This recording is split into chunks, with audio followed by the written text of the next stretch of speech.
Hola, ¿qué tal? Vamos a seguir con la artritis idiopática juvenil. Esta es la diapositiva previa a la última, donde hablábamos de la artritis idiopática juvenil sistémica, la que afecta a todo el organismo. Y en el diagnóstico diferencial me interesa mucho que recuerden a las infecciones, principalmente a los virus, a la malignidad y a algunas enfermedades como el lupus eritematoso sistémico, la dermatomiositis, que también se presentan en los niños, las vasculitis sistémicas, la poliarteritis nodosa, sobre todo la enfermedad de Kawasaki. Uno de los criterios es que aparezca antes de los 5 años, y las enfermedades autoinflamatorias como la sarcoidosis, la enfermedad del suero, la enfermedad de Castleman y la enfermedad inflamatoria intestinal. Cabe recordar que las víricas en los niños pueden presentarse como una enfermedad transitoria.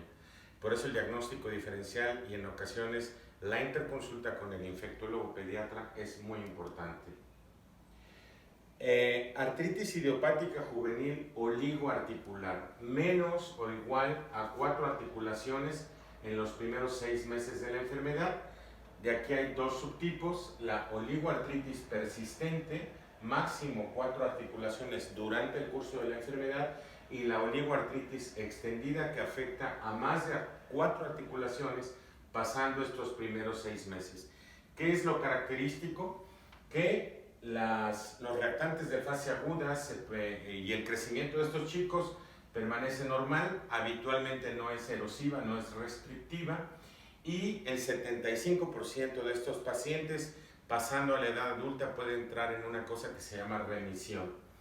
La oligoartritis extendida, que se va más allá de estas 4 articulaciones, tiene un comportamiento muy parecido a la artritis reumatoide del adulto, poliarticular, y los marcadores de mal pronóstico vendrían a ser que sea simétrica, que afecte a los carpos y a los tobillos, que la BCG esté elevada y que al crecer, al pasar los 17, 18, 19 años, esto prácticamente se convierte en una artritis reumatoide. Aquí están los criterios de exclusión, ya los veíamos al inicio. Psoriasis o historia familiar de psoriasis en primer grado, artritis en varón que tenga un HLA-B27 positivo y que el debut de la artritis sea a partir de los 6 años de edad. Que se diagnostique finalmente espondilitis anquilosante, artritis reactiva, sacroileitis, síndrome de Reiter, o que tenga un paciente en primer grado con alguna de estas enfermedades. El factor reumatoide es positivo, igual o mayor en 2 determinaciones con un intervalo de 3 meses, y la presencia de artritis idiopática juvenil sistémica, fiebre, rash, recuerden esto, en el paciente. En el caso de la artritis idiopática juvenil oligoarticular asimétrica, predominan las extremidades inferiores. Esto es la rodilla, el tobillo, la cadera. El inicio es muy precoz.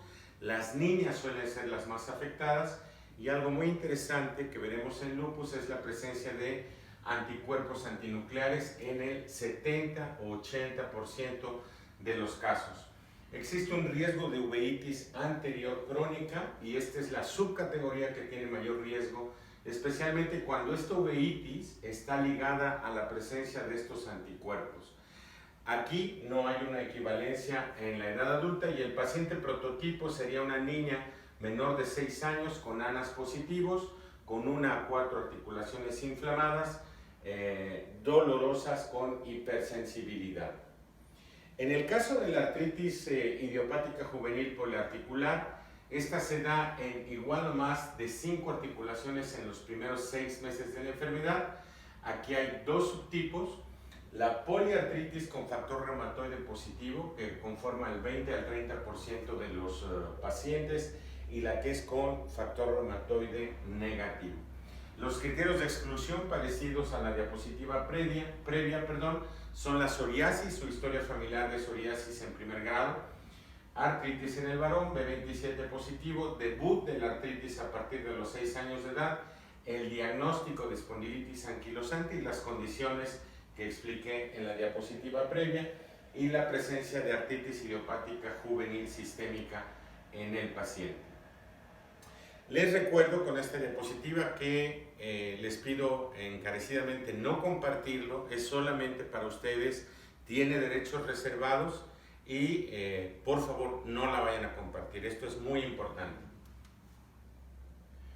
La artritis idiopática juvenil con factor reumatoide positivo, ya les había dicho yo que el tema es un poquito complejo por los subtipos que existen de acuerdo a las clasificaciones, inicia en la adolescencia precoz. El predominio es femenino y los genes que están asociados son el HLA-DR4 y DR1. Se considera como una forma de artritis reumatoide seropositiva de presentación precoz. Observen en la foto la inflamación de las interfalángicas distales, también el daño a las interfalángicas proximales, como si estuviéramos viendo a un paciente con artritis reumatoide del adulto. Es una poliartritis simétrica de pequeñas articulaciones de manos y pies, pero también puede afectar a la rodilla, al tobillo, a la columna y a la articulación temporomandibular. Factores de mal pronóstico es la presencia de nódulos reumatoides, vimos algunos ejemplos en la clase de artritis reumatoide juvenil, y la afectación tanto cardíaca como una insuficiencia aórtica, una afectación valvular o la neumonitis intersticial. El factor reumatoide, en este caso recuerden, el factor reumatoide, este autoanticuerpo, esta inmunoglobulina dirigida contra la porción FC de otra inmunoglobulina, pueden ser IgG o IgM. En este caso, más de 2 determinaciones separadas en 2 meses de IgM forman parte de esta artritis idiopática juvenil, factor reumatoide positivo.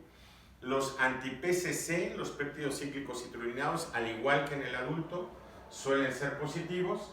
Rara vez presenta remisión, nos enfrentamos a una enfermedad activa que continuamente le está dando problemas al paciente.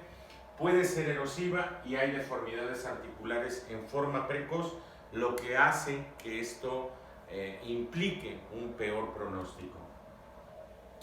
La que es negativo es un amplio espectro en edad, no hay una edad determinada, sí predomina en las mujeres, pero este está ligado al DPW3 y no al HLA-DR4 ni DR1. Hay ausencia de factor reumatoide y la remisión en la edad adulta se alcanza aproximadamente en el 20% de los pacientes. Aquí es muy importante distinguir 3 grupos. La asimétrica de comienzo precoz en niñas con antinucleares positivos, con uveitis anterior crónica, como mencionamos previamente. La simétrica, que afecta pequeñas y grandes articulaciones de inicio tardío, aumento de BCG, pero antinucleares negativos. Recuerden, niños, siempre hay que pedir anticuerpos antinucleares, siempre hay que pedir HLA-B27, a diferencia del adulto, donde de entrada no se solicitan estos estudios. Y este vendría a ser el equivalente, este subgrupo, a la artritis reumatoide seronegativa. Y hay un apartado que se llama sinovitis seca, en donde los niños tienen rigidez articular, contracturas en flexión, pero no es claramente clínico la palpación de una sinovitis, de líquido dentro de la articulación. La sedimentación globular puede llegar a ser normal o con discreta elevación. Tienen una mala respuesta en general al tratamiento y al igual que las artritis con factor reumatoide positivo, mucha actividad pueden provocar destrucción articular. Está la forma psoriásica y para esto necesitamos que el paciente tenga psoriasis, o sea, desnuden a su paciente, encuérenlo, vean cómo en lugares donde uno no sospecharía, en los glúteos, en alguna otra parte, este niño puede tener psoriasis en gotas o lesiones muy pequeñas que a veces son imperceptibles. Los papás nos ayudan mucho en esto, por eso no precisa ser diagnosticada en estricto por un dermatólogo, pero también se puede clasificar con artritis más 2 de los criterios siguientes. Dactilitis, que es conocido como el dedo en salchicha, ya veremos algunos ejemplos en fotografías.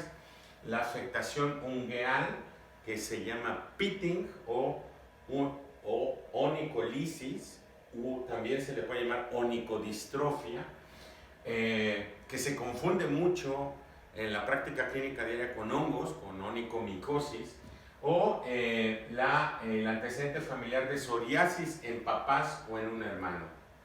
Hay dos picos. Uno es el preescolar, que afecta más a las mujeres y que tienen más dactilitis, uveitis anterior crónica y anticuerpos antinucleares positivos.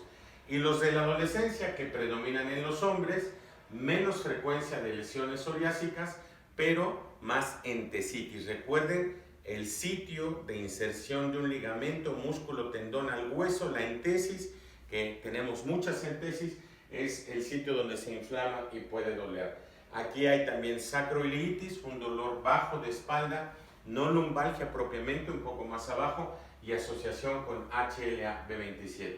Los criterios de exclusión ya los tienen en diapositivas previas, pero se recalcan aquí en este cuadro. No los vamos a repetir para hacer un poco más ágil la charla. Aquí hay algunos ejemplos. Observen ustedes aquí las lesiones de psoriasis en el brazo, ¿no? Las lesiones de psoriasis suelen ser muy características. Esto es la dactilitis o el dedo en salchicha. Esto es artritis o sinovitis. Observen cómo se hace un bulto por encima de la rodilla, en el receso suprapatelar. La dactilitis no es exclusiva de las extremidades inferiores y recuerden ustedes que el ultrasonido, como lo vimos en artritis reumatoide, puede ser una gran ayuda para diagnosticar a estos pacientes, no solo observando líquido, sino también evaluando a los tendones. Y como se acordarán, la señal de Doppler, que representa inflamación en sitios donde normalmente no hay vascularidad, quiere decir que hay un evento inflamatorio que está teniendo curso. Aquí abajo hay una lesión de onicodistrofia o de pitting que se confunde, esto es lo que se confunde más con onicomicosis, entonces deben de tener mucho cuidado con eso. El piqueteado, el pitting, unas uñas que tienen como unas depresiones, como unos agujeritos, también forman parte de la artritis idiopática juvenil psoriásica. La sacroilitis suele ser asimétrica y 50% pueden llegar a tener ese dedo de salchicha o esa dactilitis. El síndrome, hay un síndrome que se llama artritis idiopática juvenil, lo vimos en la clasificación artritis-entesitis. ¿Qué quiere decir esto? Que se encuentra tanto inflamación en algunas de las articulaciones como esto de la inflamación de los ligamentos, músculos o tendones. Estos son los criterios. Dolor es cualquiera de estos más dolor a la palpación de sacroiliacas o dolor inflamatorio sacro, presencia del B27, debut en un varón mayor de 6 años y antecedentes familiares de artropatías inflamatorias. Un antecedente familiar de primer grado de espondilitis, artritis reactiva, enfermedad inflamatoria intestinal, síndrome de Reiter. Los criterios de exclusión vienen a ser los mismos que veíamos en las diapositivas previas y en todos, recuerden, la artritis idiopática sistémica, la presencia de fiebre, de ataque al estado general, es uno de los criterios de exclusión. Las manifestaciones articulares periféricas son oligoartritis en el 82%, predominio de las extremidades inferiores. Es frecuente que sea en la cadera, pero hay algo muy importante aquí, la tarsitis. A esto se le ha llamado pie en tamal, es una buena manera de recordarlo.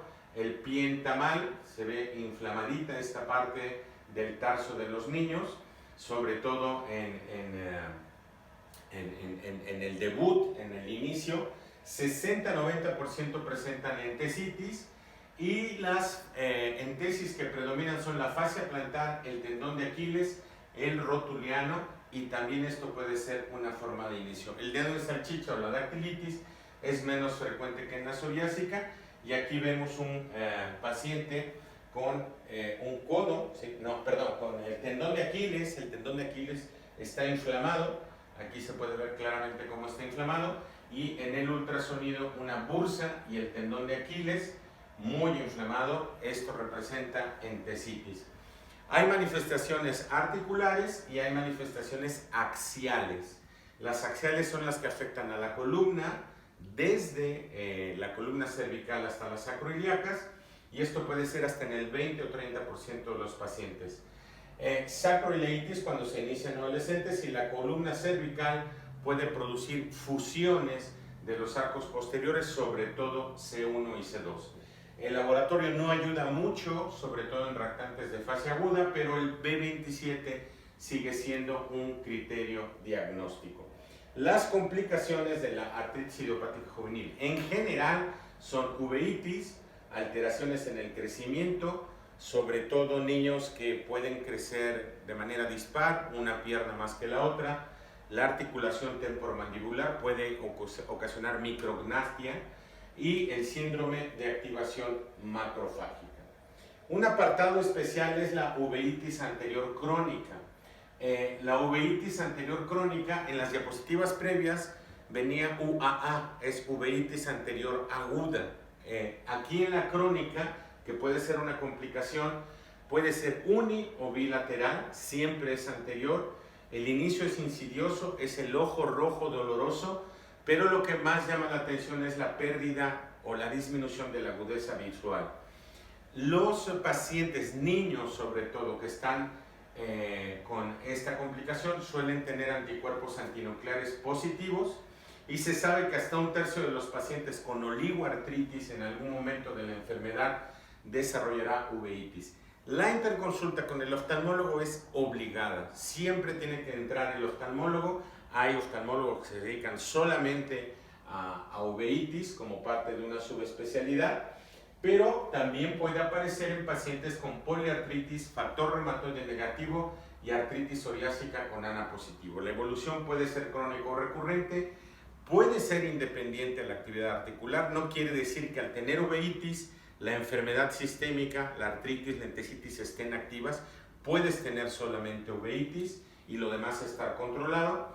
Y las complicaciones severas que ven los oftalmólogos son las sinequias, la queratopatía en banda, cataratas, glaucoma y disminución de la agudeza visual, y sobre todo, lo más grave, el peor de los escenarios, es la ceguera. Aquí está un cuadro de uveitis, la frecuencia de seguimiento en función del riesgo de la uveitis asociada a artritis idiopática juvenil. Esta es la categoría de la oligoarticular, poliarticular, artritis psoriásica, y la división con la sistémica, la poliarticular, pero factor reumatoide positivo, no negativo, y el síndrome de artritis relacionado con entesitis. No vamos a desglosarlo, ustedes pueden hacer una captura de pantalla y ver las características, sobre todo edad al inicio, tiempo de evolución, riesgo de uveitis y seguimiento oftalmológico. Aquí están algunas de las alteraciones del crecimiento: la micrognatia, la dismetría en las extremidades inferiores, la estatura en general también se detiene.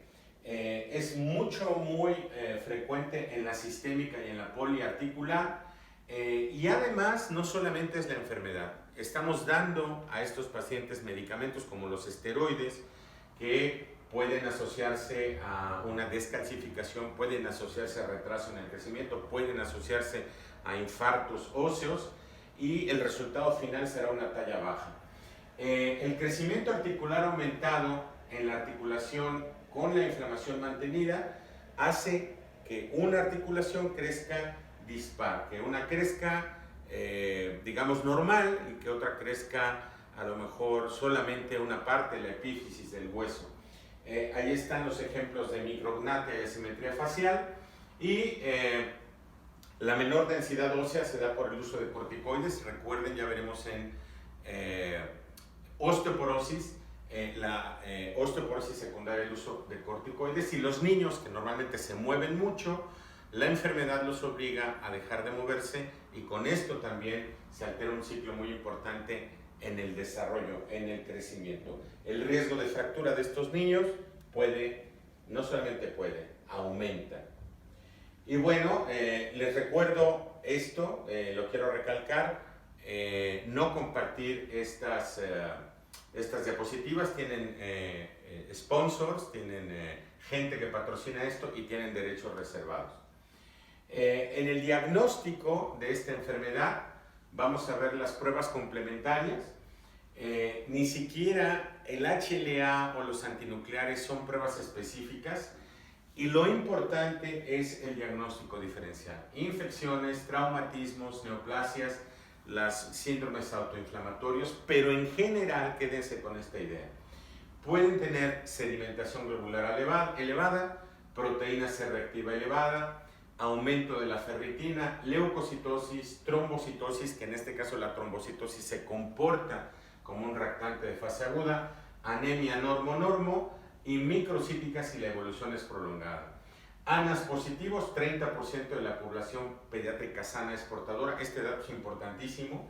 Población sana en niños, 30% puede tener ANAS positivos. Y hablaremos en su momento de la positividad y el título, o sea, a qué nivel están positivos los anticuerpos. Factor reumatoide y HLA-B27 para clasificar una vez diagnosticado, y el análisis de líquido sinovial cuando aspiramos líquido de estos chicos muestra características inflamatorias y es estéril. No hay bichos o no hay bacterias, que si las hay, bueno, estás diagnosticando una artritis séptica finalmente. En imagen, la radiografía convencional permite descartar traumatismos o tumores, nos da una idea general, hay índices para esto, los vimos en artritis reumatoide, aunque no es muy práctico en la clínica diaria, pero lo que sí hacemos es ecografía musculoesquelética en niños y resonancia magnética, que es así nos permiten detectar precozmente la sinovitis y la entesitis. Recuerden, la ecografía es muy accesible, la tenemos en el consultorio, la resonancia no, es mucho más cara, pero la resonancia permite detectar edema óseo, cosa que no podemos hacer con ningún otro método.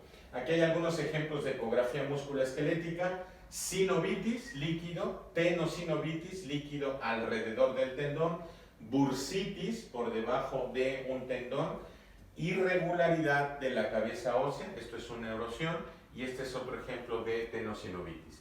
Y esta es una resonancia magnética, dependiendo de la fase se puede objetivar líquido en la resonancia magnética, el edema óseo, que no se puede ver con ningún otro método, y el daño por ejemplo, en las acroiliacas, las erosiones óseas, el aumento de líquido en articulaciones que normalmente no son accesibles al estudio ecográfico. La evolución es un curso crónico de la artritis idiopática juvenil con alternancia de periodos de actividad y de remisión. La valoración de la actividad se hace con los criterios del ACR pediátricos. Hay otro que se llama HADAS, aquí está lo que significa.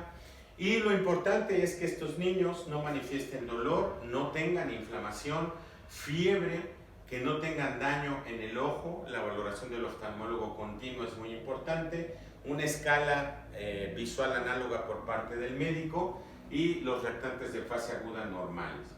Con tratamiento se puede obtener una remisión clínica en los primeros 6 meses. Sin tratamiento puede haber una persistencia de la actividad, y si se suspende el tratamiento sin haber evaluado bien a estos niños, puede reiniciarse la actividad clínica en promedio después de 12 meses. Recuerden que ya veremos tratamiento, y en el tratamiento, además de los fármacos modificadores que ya conocíamos, las terapias biológicas también se pueden utilizar en niños. Voy a cortar aquí para que digieran un poquito esta información y continuaremos con tratamiento más tarde. Gracias.